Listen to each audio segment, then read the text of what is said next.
तर आज बनवू एकदम जबरदस्त शाबू.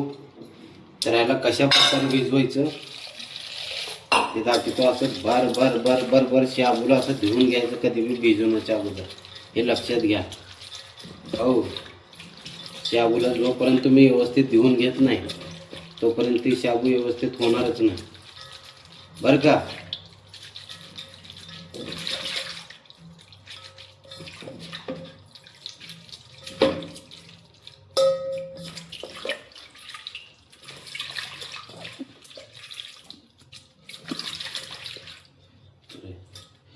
हे पाणी काढून घेऊ. आता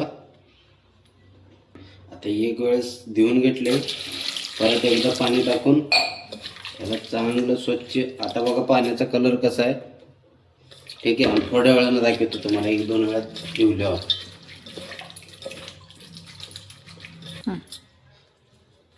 तर बघा आता पाणी किती स्वच्छ दिसाले, एकदम शांत.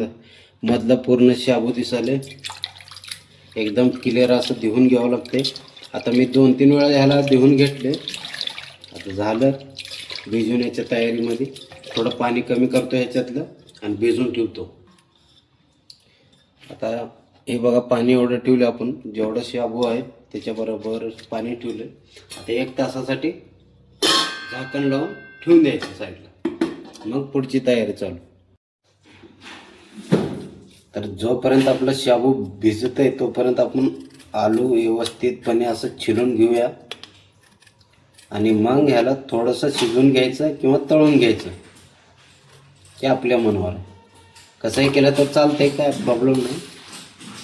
अशा प्रकारे आता आपल्याकडं ते पिलर नाही आहे,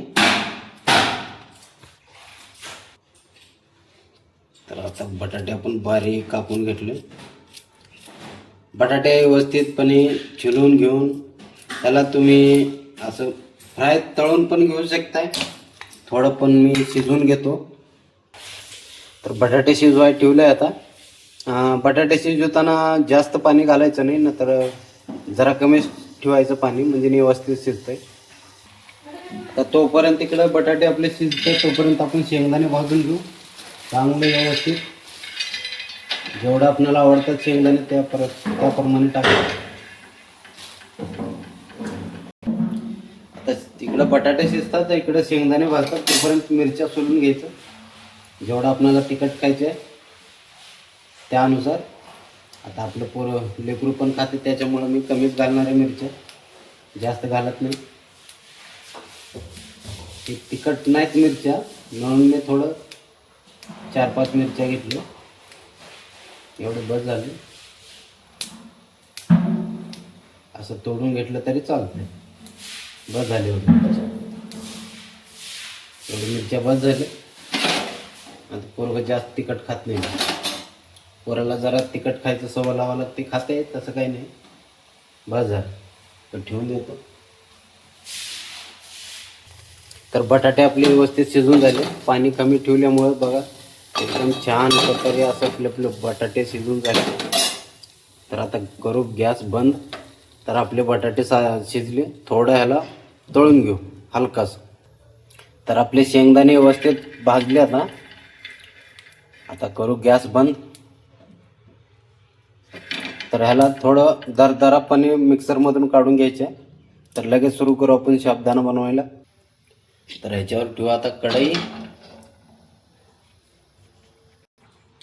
तर आपलं आता कढईमध्ये तेल गरम झाले, मग थोडं मिरच्या,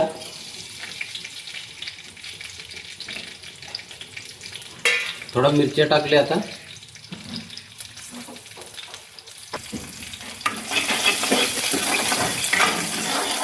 व्यवस्थित भाजून घेऊ.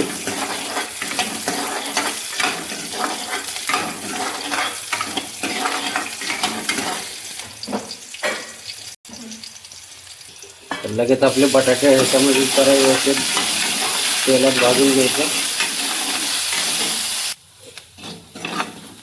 तर बटाटे व्यवस्थित भाजले. आता तर लगेच टाकू साबुदाणा. आता एकदम झणझणीत खळखळीत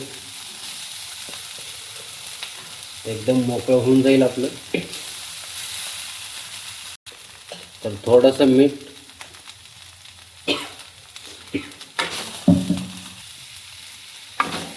याला चांगले व्यवस्थित भाजून घ्यायचं.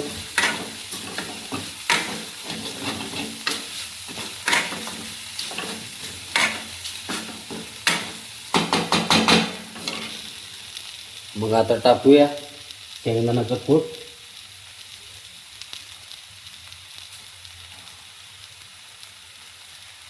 जेवढं आपलं आवडतंय तेवढं टाकून घ्यायचं.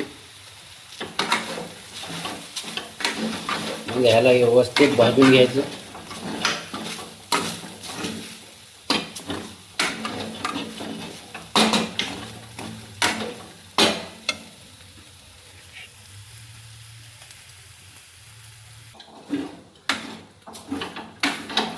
शाबू आपलं एकदम रेडी आहे, बघू शकताय.